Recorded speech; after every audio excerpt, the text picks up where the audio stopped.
in order to be able to help ourselves and truly develop compassion, we have to understand what the way we live globally does to us. We truly exist on such a beautiful planet that offers us everything we need to thrive. Yet the life we have collectively created is filled with so much stress. We live at a pace and in a way that is not designed to support well-being. Globally, we are in a state of survival, not even noticing the abundance that surrounds us at all times. And indeed, the systems have been also created in a way that sustains this stressful survival mode for us all. So without super great detail, still let's look at what stress and trauma does to us so that one can understand that healing indeed takes time. Your body needs you to give it that compassion and that patience and all the love and care so it can return to its wholeness. So let's start with stress. What is stress? Many say that there is no definition of stress that everyone can agree on. One thing that is stressful for one person can be quite the opposite for another. But stress in general would be defined as a physical, mental, or emotional factor that causes bodily or mental tension. Stress activates parts of our body and releases processes in the body that change how we feel, how our body acts, and it has short and long-term effects. Some of the short-term effects are feeling worried, nervous, unable to switch off. Our breathing quickens and it sends more oxygen to the body. The heart beats harder, faster, to pump more blood. That is already very exhausting, right? Tummy issues due to the rush of stress hormones. Skin becomes more sensitive and oily, and muscle tenses up as they're preparing to make a run for it. Now, of course, there are a lot of explanation that we're not going to go into how stress developed, how stress was so crucial and important for human survival. But there are no lions chasing us right now. Instead, we manufactured living experiences that are still creating at least the same, if not more, amount of stress in the body. And as you can see in the long-term effects, heart problems, mental health problems, migraines, type 2 diabetes, fertility problems for men and women, panic attacks, and the list goes on and on. We all react differently. However, one thing is for sure, we all have a reaction to stress, especially prolonged stress. And we collectively live in prolonged stress that goes on and on and on, especially now as the awakening is happening, as the energies on this planet are intensifying. Stress intensifies as well. And here you can see even more, maybe a little bit more complicatedly explained, effects of stress on the body. In the brain, loss of cognitive processing, meaning simply we're unable to function when your mind goes blank, when you're just unable to process the information given to you, when your mind skips, or you're just staring at someone and you hear them talk. You hear the words, yet none of it really registers.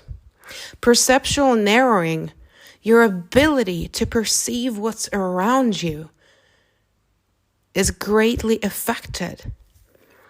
It becomes narrow. How often it happens, for example, a mother that's rushing all the time and just unable to focus on the grand picture, right? We've become very, very, you could say, narrow-minded on the cause of the stress, or in general, due to stress, we're unable to focus on more things. Our abilities lessen and become more narrow.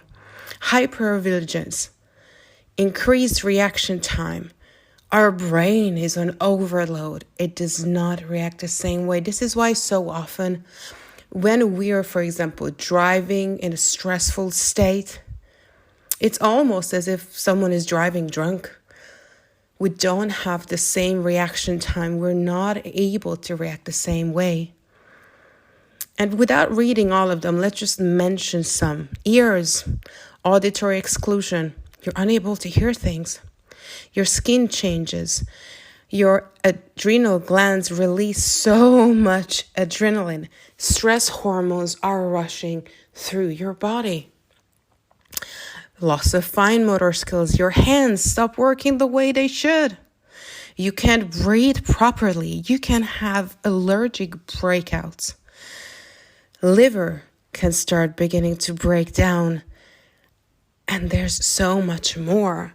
You can see this is already such a huge pressure for the body. Stress affects us in so many ways. And especially when light warriors, we teach and we hear, and it's true that we indeed can transcend all of this. We can indeed have miraculous healing, and what is often described as unhealable and you can't change it, that can be shifted. And the more you rise in frequency, the more you rise your consciousness, indeed that helps. But being aware how much our body went through and how much it needs to balance and heal can help so much in practicing that self-compassion and that patience that we really deserve. It's like holding a child that is our beloved body and saying, it's okay. I got you. We are going to be okay. Now let's look also at trauma. So many beings believe they have never been traumatized. They did not experience trauma because trauma is still mainly understood as some horrific event that had to happen to you, such as being in a war or having a big accident or some kind of very serious abuse. But trauma can even be, for example, prolonged stress. For example, and again, there is no complete list of what trauma is, but let's look at some understandings. For example, types of trauma. Trauma can be emotional or physical. A mental response to a disturbing event or situation. Response during and directly after an event. It can be a long-term response from prolonged or repeated events. And again, this is something that I would really like to underline and emphasize because this is one of the sneakiest. Now we already talk about complex PTSD because post-traumatic stress disorder used to be, so to speak, kept for soldiers and so forth, people who survived very traumatic events.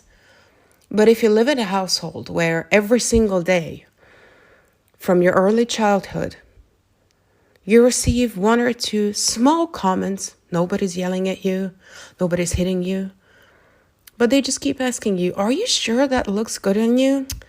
Are you sure you're smart enough for the class? And on and on and on. It can even be disguised as parent love, for example, or I just care for you. But now it has been shown that prolonged experiences, even very subtle ones, can cause great disturbance. in the human mind. And if we look at a broader sense of what is trauma, we see that there is individual trauma, which is ours alone, what we've experienced. There can be interpersonal trauma, which is already a shared experience with someone, and collective trauma. If we just read a few, because this is a really great diagram: adverse childhood experiences, homophobia, transphobia, sexism, bullying, unconscious bias, sexual violence, human trafficking, hate crimes, medical trauma, microaggressions, sexual harassment, political and economic trauma, historical and structural trauma, social and behavioral determinants of health. So much can cause a trauma. Maybe the trauma was living in a group, in a cultural setting, or in a family where people around you were the ones who were traumatized. Yet you had to listen to that and hear that every day. I come from Eastern Europe. I grew up on war stories. My family, my beloved grandparents, the stories they told me, even my parents, of the Russian tanks coming in, of all the things that they've experienced individually and also as a collective. My blessed country, I am from Hungary, still carries the wounds of its past collectively. We always make the most depressed lists, and we're number one most of the time, and I'm laughing at it because that's my natural reaction. Hungarians laugh at their pain all the time. We're some of the most sarcastic people who will make the most jokes of the worst and even, in a way, most inappropriate situations, because that's collectively how society in that country have learned to deal. And it took me a very long time to distance myself from that, and it's still part of me. So there's so many different ways how we can experience trauma. And now let's take a quick look at how trauma affects the body. For example, and again, you can research, you can put all this in. If this video inspired you, then do go on a YouTube hunt. Do Google some, read about it, because it's really fascinating. And here's one great image how trauma affects the brain immediately. When the amygdala identifies, this part of the brain, a potential threat, it works to sound the alarm by activating the sympathetic nervous system. And it's like a gas pedal that floods the body with stress hormones, chemicals such as cortisol and adrenaline. This puts the body into a state of fight or flight, causing several physiological changes in the body and brain. My body, just again to give you a real life example, has been running on this for so long. I could constantly feel like there's this burning sensation in my body at all times. I had years of my life, decades, where I could not shut this off. And it is very, very exhausting in general. It inhibits your sleep. It changes how you feel and who you think you are. So many of us have identified with things that are due to stress and trauma, and we believed that those limitations, those experiences, those traits, personality traits are us. There are entire generations who build on that, saying, that's just how I am. I'm sure you have heard it at least from a grandparent or two.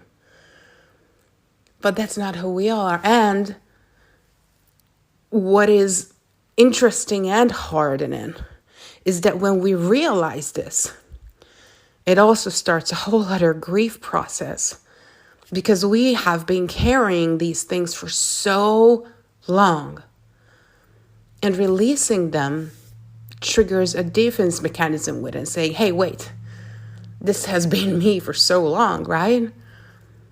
And again, as I said, it triggers grief. And that is actually very normal, but it's good to know about it so you can prepare for that.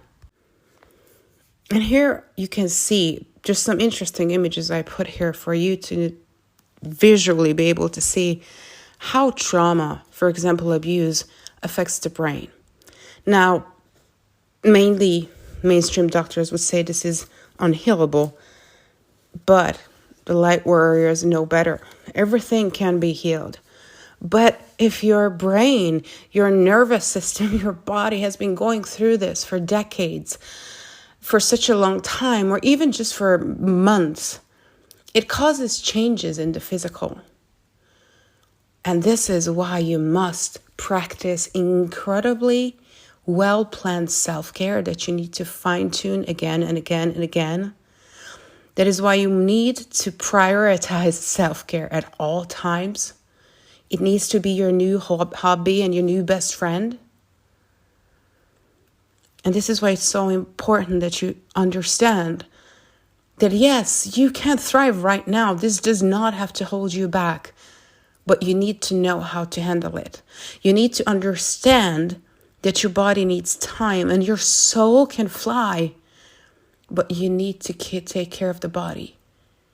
You need to feel no more shame when you need to retreat and relax and give yourself extra rest. And most often, it also means you need to really reevaluate with whom and how you spend your time with. Are the beings around you supportive of you healing, or is it going to become jokes of, oh, what's up, you're sensitive again? We need to be very, very, very responsible about how we protect our energy. And now the good news is, this can all be healed and shifted. But you need to commit.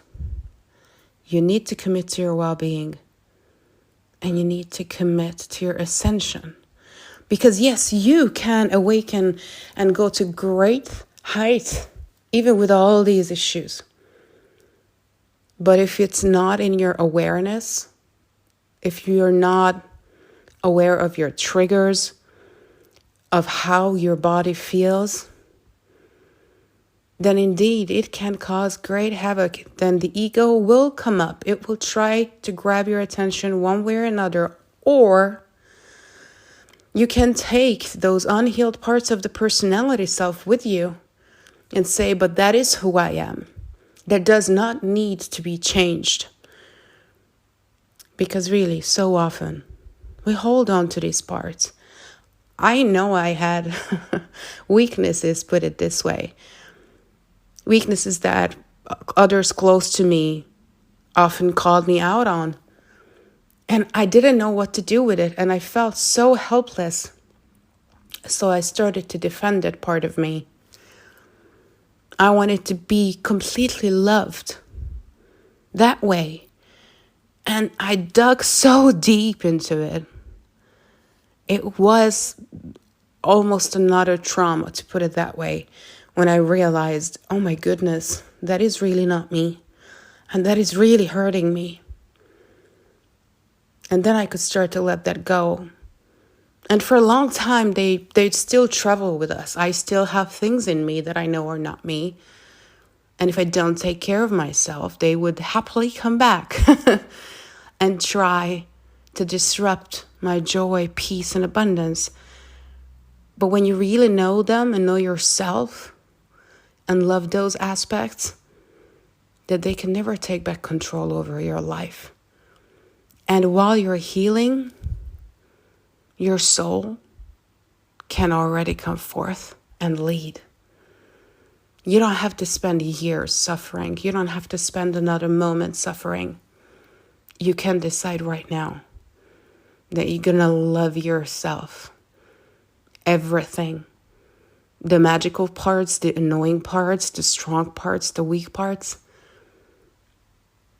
You're going to embrace all of it with love, patience, compassion, not allowing anyone who would seek to criticize or make you feel less than into your energy, protecting it like the warrior you are, imagining that there are these two beautiful golden lions walking around your energy and saying no to anything and everything that would seek to diminish your power. And then you can heal and you can thrive at the same time.